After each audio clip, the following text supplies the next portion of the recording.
could you do this right now? The crystal chandelier cast dancing shadows across the white tablecloth as I sat there in my work clothes, feeling every disapproving stare from Emily's family. The Riverside Inn was the kind of place where they charged $30 for a piece of chicken and acted like they were doing you a favor.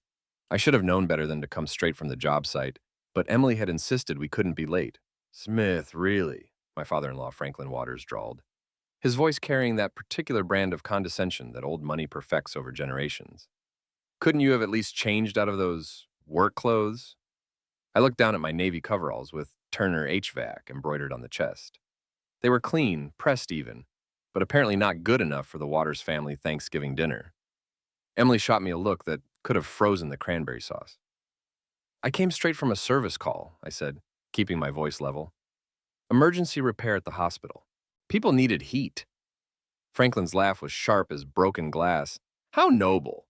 Though I suppose someone has to do the manual labor. He turned to his lawyer friend Peterson, who was seated across from us. Smith here never made it to college, you know. Been crawling around in basements and attics his whole life. The table went quiet except for the soft clink of silverware. Emily's face flushed red, but not from embarrassment for me. She was angry at me for embarrassing her.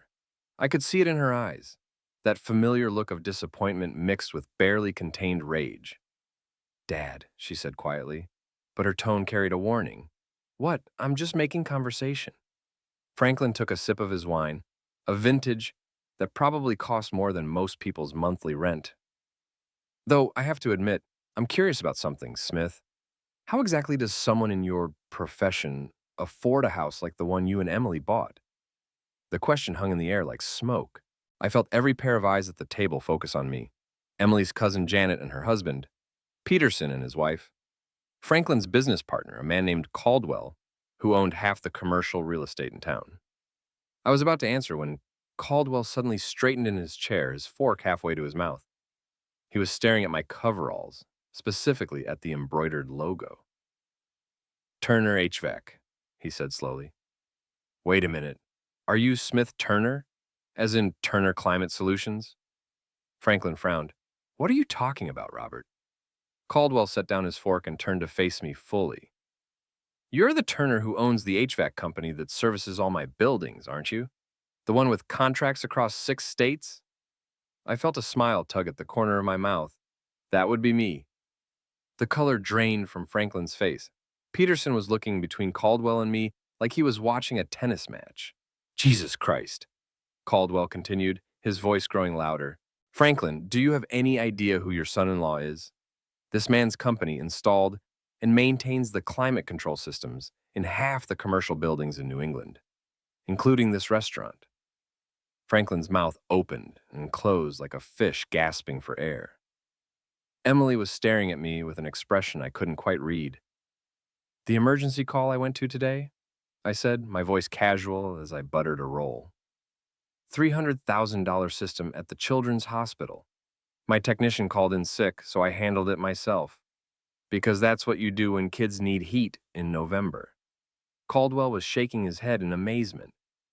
Franklin, your son-in-law is worth more than both of us combined. Turner Climate Solutions is a multi-million-dollar operation. The silence that followed was deafening. Franklin looked like he wanted to crawl under the table. Peterson was suddenly very interested in his wine glass. Emily's face had gone through several shades of red and was now settling on a pale white. Why didn't you tell me? Franklin finally managed to croak out. I shrugged. You never asked. You just assumed. I looked around the table, meeting each pair of eyes. Funny how people do that. Emily's hand found mine under the table, but instead of the supportive squeeze I might have expected, her nails dug into my palm hard enough to leave marks. Well, Franklin said, attempting to recover some dignity, that's wonderful. Though I still think you could have dressed appropriately for dinner. These are my work clothes, I said. I'm proud of the work I do, even if it gets my hands dirty. Franklin excused himself to the bathroom and didn't return for 15 minutes. When he did, his face was still flushed, and he avoided eye contact with everyone at the table. The rest of dinner passed in uncomfortable small talk, with Caldwell trying to fill the silence by asking me technical questions about commercial HVAC systems. The ride home was silent until we pulled into our driveway. How could you do that to my father? Emily's voice was low and dangerous. Do what? Tell the truth? You humiliated him in front of Peterson, in front of everyone. She slammed the car door hard enough to rattle the windows. I followed her into the house, a sprawling colonial that we'd bought 2 years ago when Emily decided she needed more space for entertaining. The irony wasn't lost on me now. I humiliated him? He spent the entire evening talking down to me like I was some kind of charity case. Emily whirled round in the foyer, her heels clicking on the marble floor. He didn't know. You never told him what you really do. Because it shouldn't matter. My voice was rising now. I shouldn't have to prove my worth by flashing my bank account. But you did it anyway. She was screaming now, her carefully applied makeup starting to streak. You sat there and let Caldwell make him look like a fool. He made himself look like a fool by being a snob and in buttocks. The slap came so fast, I didn't see it coming. The crack echoed through the foyer like a fire shot. My cheek burned, but not as much as the realization that my wife had just hit me for defending myself against her father's insults. Don't you dare talk about my family that way, she hissed. I touched my cheek, feeling the heat radiating from where her palm had connected. Your family? What about your husband? My husband would have handled that with class instead of making a scene. Your husband did handle it with class. I could have told your father exactly what I thought of his attitude. But I didn't. I just corrected his assumptions. Emily's laugh was bitter. Class? You think embarrassing my father in public is class? I stared at her, really looked at her, maybe for the first time in years. The woman I'd married, the one who used to laugh at my jokes and didn't care that I came home with dirt under my fingernails, was gone. In her place stood someone who cared more about appearances than truth, more about her father's pride than her husband's dignity. You know what, Emily? You're right. I should have handled it differently. She looked surprised, like she'd expected more of a fight. I should have told your father years ago that his daughter married beneath her station. Would have saved us all a lot of trouble. Her face went white, then red, then white again. You coward? Yeah, probably. But at least I'm an honest coward. I walked upstairs to our bedroom and pulled a suitcase from the closet. Emily followed, her heels clicking like an angry woodpecker. What are you doing? What does it look like? I tossed shirts and pants into the suitcase without folding them. You can't just leave. Watch me. She grabbed my arm, her nails digging in again. Smith, don't be ridiculous. We can work this out. I turned to face her, and something in my expression made her take a step back. Work what out, Emily? The fact that you're ashamed of me? The fact that you'd rather side with your father than defend your husband? Or the fact that you just hit me for having the audacity to not let myself be insulted? I didn't mean to hit you. I was just upset. Yeah, well, so was I. Difference is, I didn't raise my hand to you. I zipped the suitcase closed and headed for the door. Emily followed me downstairs, alternating between apologies and demands that I stay and work things out. Where are you going to go? She called as I opened the front door. Somewhere I'm wanted, I said without turning around. Smith, please, don't do this. Not over something so stupid. I stopped at the threshold and looked back at her. She was standing in the foyer in her expensive dress, looking small and lost in the big house she'd insisted we needed. You're right, Emily. This is stupid. All of it. The pretending, the keeping quiet about what I do to spare your family's feelings, the walking on eggshells so I don't embarrass you in front of your friends. It's all stupid, and I'm done with it. I left her standing there and drove to the Comfort Inn on Route 9. As I checked in, I couldn't shake the feeling that I'd just crossed a line I could never uncross. The desk clerk, a kid who couldn't have been more than 20, looked at my coveralls and my single suitcase with curious eyes. Business trip? He asked as he handed me the keycard. Something like that, I said. But as I rode the elevator to the third floor, I knew it wasn't business that had brought me here. It was the end of my marriage, and maybe if I was honest with myself, it had been a long time coming. Chapter 2. The Discovery. 3 days after Thanksgiving, I was sitting in my office at Turner Climate Solutions, trying to focus on quarterly reports when my secretary Janet buzzed in. Mr. Turner, there's a man here to see you, says he's your wife's lawyer. I looked up from the spreadsheets. Send him in. The man who walked through my door was about 40, with the kind of artificially perfect smile that screamed personal injury attorney. He was wearing a suit that probably cost more than most people made in a month, and his handshake was just a little too firm. Mr. Turner, I'm Bradley Vance. I represent your wife in the matter of your separation. I gestured to the chair across from my desk. Didn't know we were separated. Thought I was just staying at a hotel for a few days. Vance's smile never wavered. Well, Miss Turner has filed preliminary paperwork for legal separation. She's hoping we can work something out without involving the courts. What kind of something? He opened his briefcase and pulled out a manila folder. She's prepared to be very reasonable. She keeps the house, the salon, her car. You keep your business and your truck. Clean split, no alimony either way. I leaned back in my chair and studied him. He was good-looking in that generic way that women seem to like. Perfect hair, perfect teeth. Probably spent more time at the gym than I spent at work. And what about the money I invested in her salon? What money? The $150,000 I put up for the down payment and renovations. The $50,000 line of credit I co-signed for her inventory. That money. Vance's smile flickered just a little. Mrs. Turner indicated that those were gifts. Mrs. Turner indicated wrong. I have documentation for everything. Loans, not gifts. Well, I'm sure we can work something out. He leaned forward, his voice taking on a confidential tone. Between you and me, Mr. Turner, Emily just wants this to be over with as little drama as possible. She's a reasonable woman. Is she now? I opened my desk drawer and pulled out a digital recorder. Funny thing about reasonable women, Mr. Vance. They don't usually slap their husbands for defending themselves. His smile disappeared entirely. I'm not sure what you're implying. I'm not implying anything. I'm stating facts. Your client attacked me. I have witnesses to her father's behavior at dinner, and I have documentation of every penny I've invested in her business ventures. Vance closed his briefcase with a sharp snap. I think we're done here. I think we are. Tell Emily that when she's ready to have an honest conversation about division of assets, she can call me directly. Until then, she can enjoy explaining to her father why his little princess needs a lawyer. After Vance left, I sat in my office staring out the window at the parking lot. My phone buzzed with a text from Emily. We need to talk. I typed back, talk to your lawyer. Her response came immediately. Please don't do this. We can work it out. I turned off my phone and went back to my reports, but I couldn't concentrate. Something about Vance had bothered me, something beyond the obvious lawyer sliminess.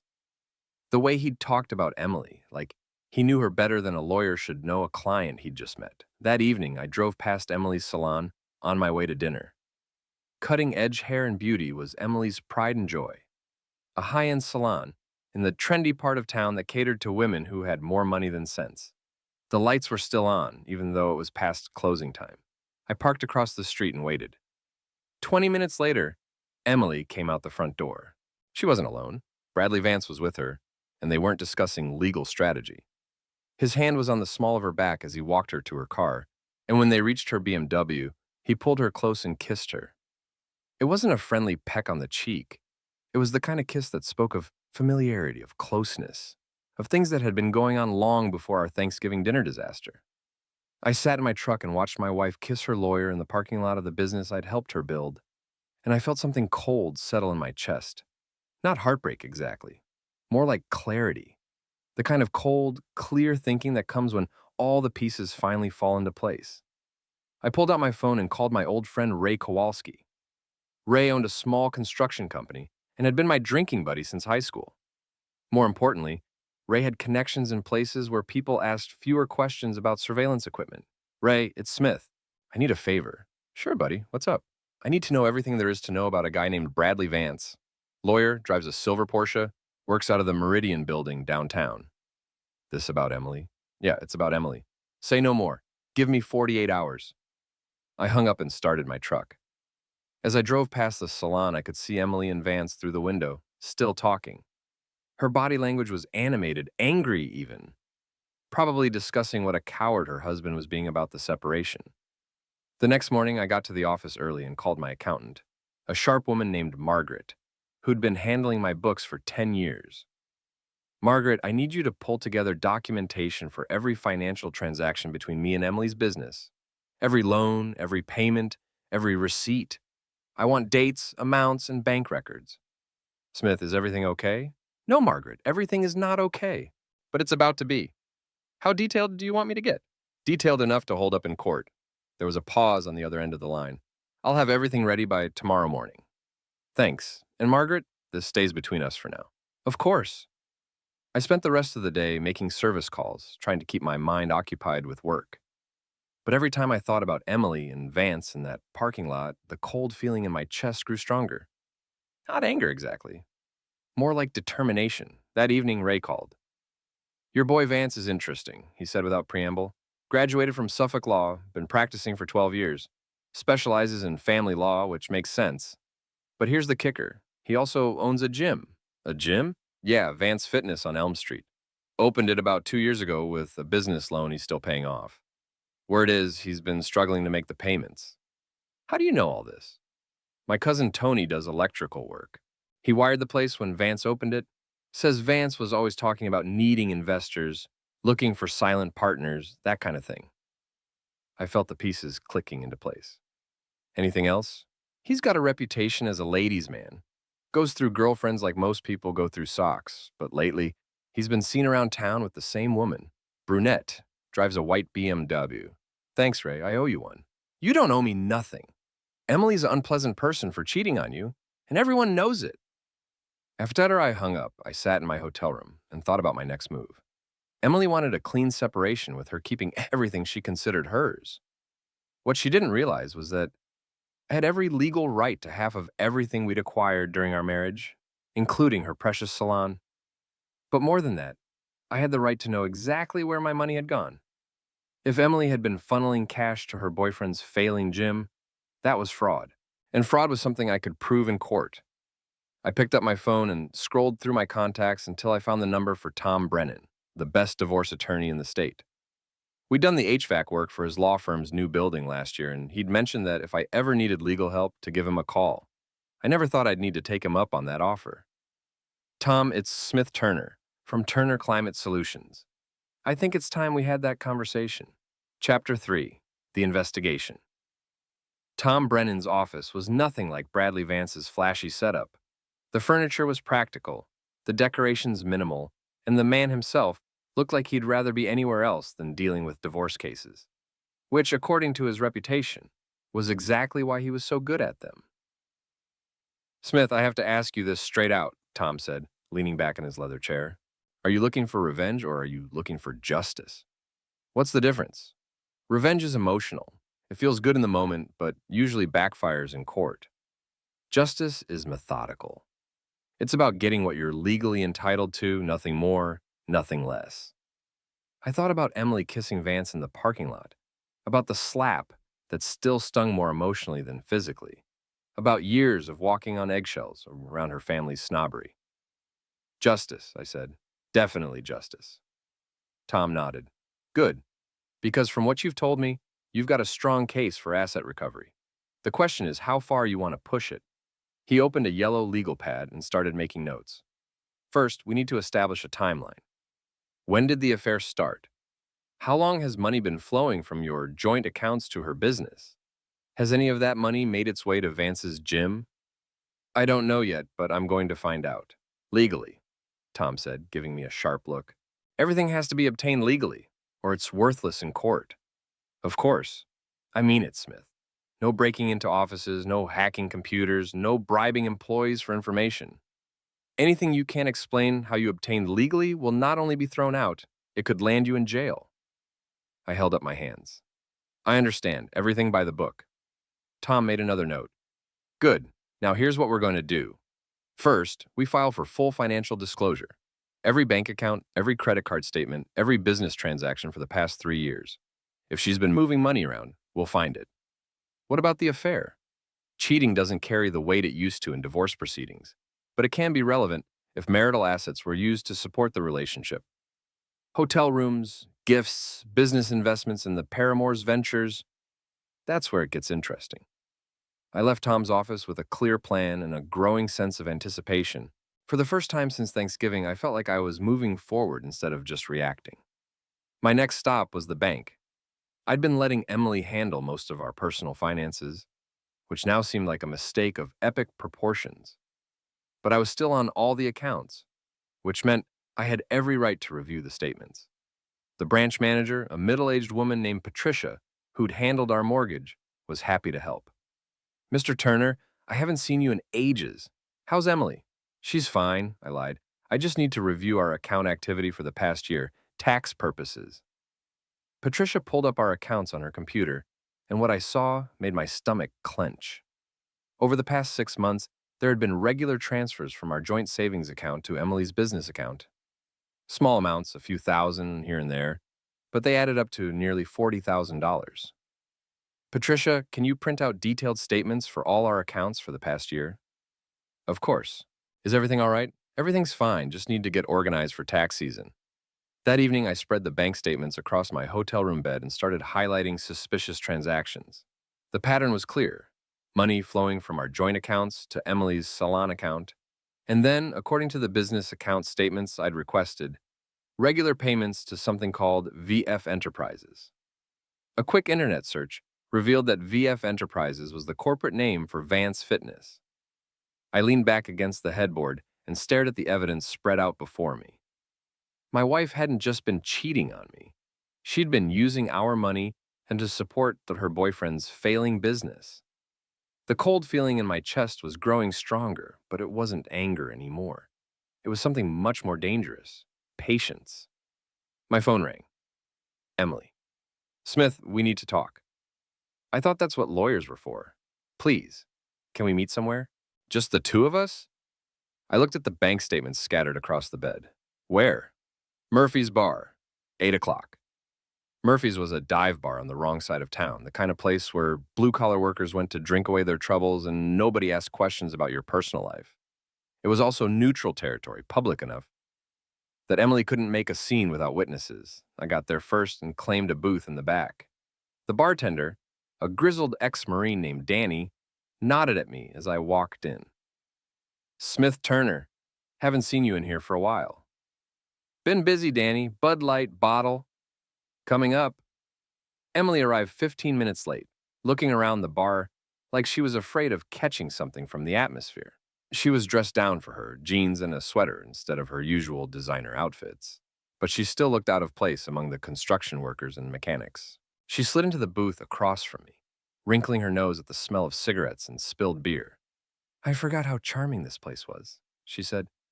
You wanted to talk. Talk. She fidgeted with her purse strap, not meeting my eyes. I want you to come home. Why? Because we're married, because we can work this out. Can we? Because from where I'm sitting, it looks like you've already moved on. Her head snapped up. What's that supposed to mean? I took a sip of my beer and studied her face.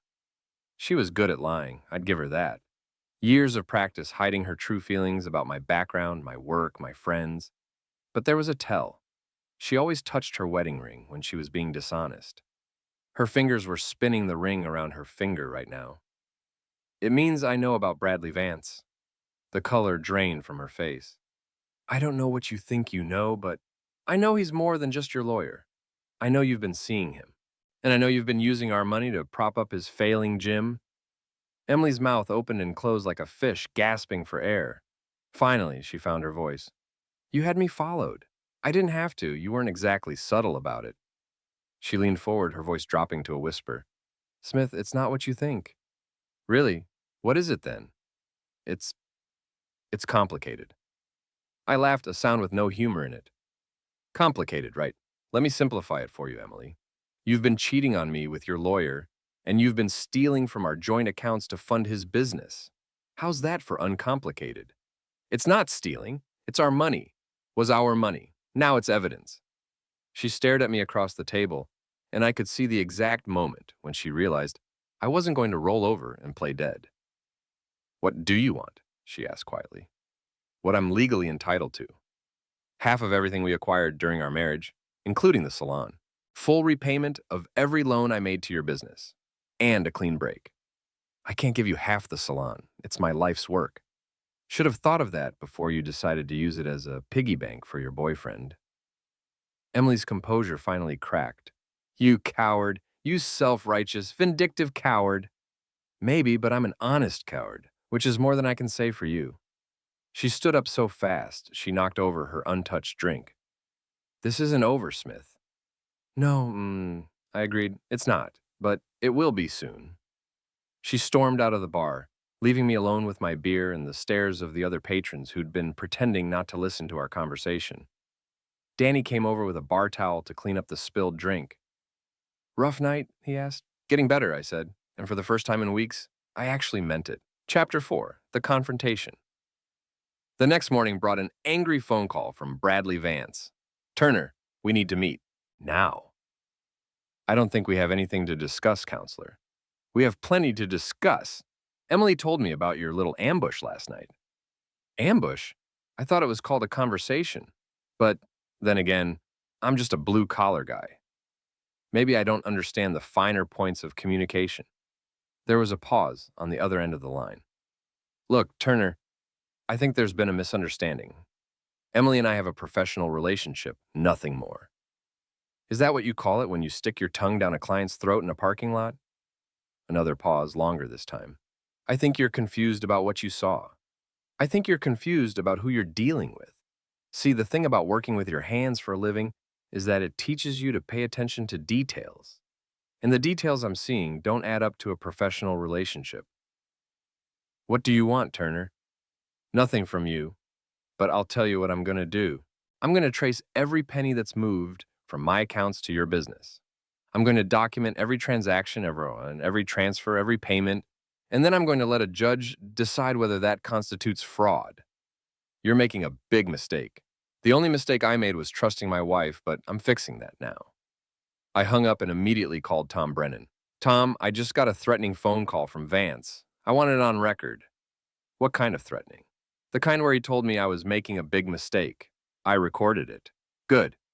Keep doing that." "And Smith, I've got news. The financial disclosure came back. You're not going to like what you see." An hour later, I was sitting in Tom's office staring at a stack of documents that painted a picture of financial infidelity that was even worse than I'd imagined. Over the past 18 months, nearly $100,000 had flowed from our joint accounts to Emily's business, and from there to various vendors and contractors associated with Vance's gym. "It gets worse," Tom said, flipping to another page.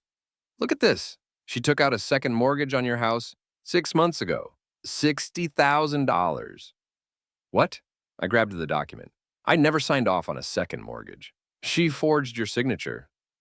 Badly, I might add. The bank should have caught it, but they didn't." I stared at the signature that was supposed to be mine. It looked like Emily had practiced it, but it was still obviously fake. "This is fraud, criminal fraud." "Yes, it is. The question is what you want to do about it. We can pursue criminal charges, or we can use it as leverage in the divorce proceedings." I thought about Emily sitting across from me in Murphy's bar, spinning her wedding ring and lying to my face. "Both," I said. "Smith, think about this carefully. Criminal charges will make everything public. Your business, your personal life, everything will be in the newspapers." "Good. Let everyone see exactly what kind of person I was married to." Tom made a note on his legal pad. "All right, but first, we need to secure your assets. I'm going to file an emergency motion to freeze all joint accounts and put a lien on the house. She won't be able to move any more money around."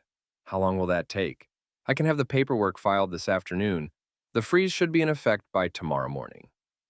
I left Tom's office with a sense of satisfaction I hadn't felt in weeks. Emily wanted to play games with my money? Fine.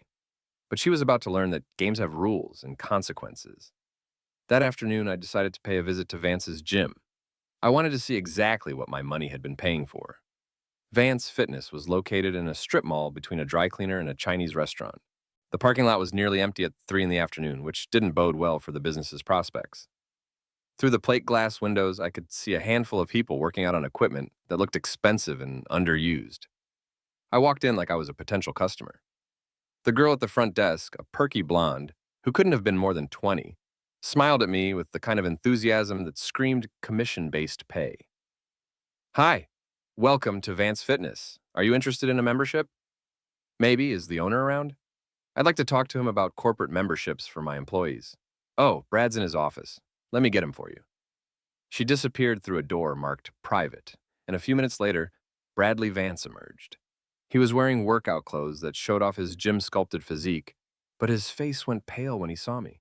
"Turner, what the hell are you doing here?" "Looking around. Nice place. Must have cost a fortune to set up." "Get out. Actually, I think I have a right to be here. After all, I'm probably one of your biggest investors. The girl at the front desk was looking back and forth between us like she was watching a tennis match. "Brittany, why don't you take your break?" Vance said without taking his eyes off me. After she left, Vance stepped closer, trying to use his height advantage to intimidate me. It might have worked if I hadn't spent 20 years dealing with difficult customers and belligerent contractors. "You need to leave, now." "Or what? You'll call the cops? That might be interesting." I could explain to them how my wife has been embezzling money from our joint accounts to fund your little fitness fantasy. Emily didn't embezzle anything. She invested in a legitimate business, with money that wasn't hers to invest, using forged signatures on loan documents. I'm pretty sure there's a word for that. Vance's face was getting red. "You can't prove anything." "Actually, I can. Bank records, transfer receipts, signature analysis. It's all very well documented." "What do you want?" "I want my money back, every penny, and I want you to stay away from my wife." Vance laughed, but there was no humor in it. "Your wife, Turner? Emily can't stand you. She's been complaining about you for months. How embarrassing you are. How you don't fit in with her friends. How she wishes she'd never married beneath her station." The words hit like physical blows, but I kept my expression neutral. "Is that what she told you?" "She told me a lot of things. About how you're a control freak who monitors every penny she spends. About how you've been threatening her, trying to force her to give up her business. And you believed her." "I believed her because I've seen the bruises." That stopped me cold. "What bruises?" "The ones on her arms. The ones she said you gave her when you found out about the loans." I felt the world tilt sideways. "I never laid a hand on Emily. Not once." "Right, that's what they all say." "I'm not they all, you piece of mess. I've never hit a woman in my life." "Then explain the bruises." I stared at him, pieces of a puzzle clicking into place in my mind.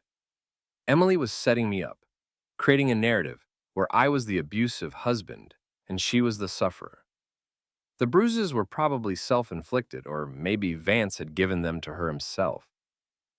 "You know what, Vance? You and Emily deserve each other, but you're going to pay back every penny you stole from me, and you're going to do it with interest." "I didn't steal anything." "We'll let a judge decide that." I turned to leave, but Vance grabbed my arm. "Turner, wait."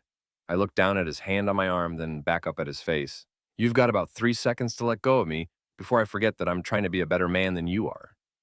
He released my arm, but didn't back down. "Emily's going to file a restraining order against you. She's going to tell the police you've been stalking her, threatening her, mistreating her. By the time she's done, you'll be lucky to get visitation rights with a goldfish. Let her try. But you might want to ask her about the security cameras at Murphy's bar before she commits perjury." The color drained from Vance's face. "What cameras?" "The ones that recorded our entire conversation last night. The ones that show she was never afraid of me, never acted like a mistreat sufferer. The ones that prove she's a liar." I walked out of the gym feeling better than I had in days. Emily wanted to play dirty? Fine. But she was about to learn that I'd been playing in the dirt a lot longer than she had. My phone rang as I got to my truck. Tom Brennan. "Smith, we have a problem. Emily just filed for a restraining order. She's claiming you've been stalking and threatening her." "She's lying." "I believe you. But we need to deal with this immediately. Can you get to my office?" "On my way." As I drove across town, I thought about Vance's words. Emily had been telling him I was abusive, controlling, threatening. She'd been building a case against me for months, maybe longer. The whole thing had been planned from the beginning. But Emily had made one crucial mistake. She'd underestimated me. She thought I was just a dumb HVAC guy who would roll over and take whatever she dished out. She was about to learn how wrong she was. Chapter 5. The Reckoning. The hearing for Emily's restraining order was scheduled for the next morning in family court. I spent the evening with Tom Brennan going over our defense strategy and organizing evidence that would prove Emily was lying about the mistreat allegations. "The good news," Tom said, "is that her story doesn't hold up under scrutiny. She claims you've been physically mistreating her for months, but she never called the police, never sought medical attention, never told anyone except her boyfriend. That's not typical sufferer behavior." "What about the bruises Vance mentioned?" "We'll deal with those when we see them. My guess is they're either self-inflicted or they came from someone else entirely." "You think Vance did it?" "I think Vance is capable of anything if it serves his interests. And right now, his interests align with Emily's." The next morning, I put on my best suit and met Tom at the courthouse. Emily was already there with Vance, and I was surprised to see that she looked genuinely scared. She was wearing a conservative dress and minimal makeup, playing the part of the frightened wife perfectly. "She's good," Tom murmured as we took our seats. "I'll give her that." The hearing was presided over by Judge Patricia Hawkins, a no-nonsense woman in her 50s who had a reputation for seeing through nonsense. Emily took the stand first, and her performance was Oscar-worthy.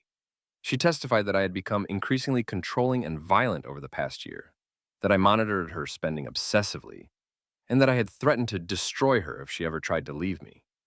She rolled up her sleeves to show the bruises on her arms, dark, purple marks that looked recent and painful. "Mrs. Turner," Judge Hawkins said, "when did these injuries occur?" "3 days ago, Your Honor, when I told him I wanted a separation. And you didn't seek medical attention? I was too scared. He told me that if I went to the police, he would make sure I lost everything." Vance was sitting in the gallery behind Emily, nodding sympathetically at all the right moments. The coward was a better actor than I'd given him credit for.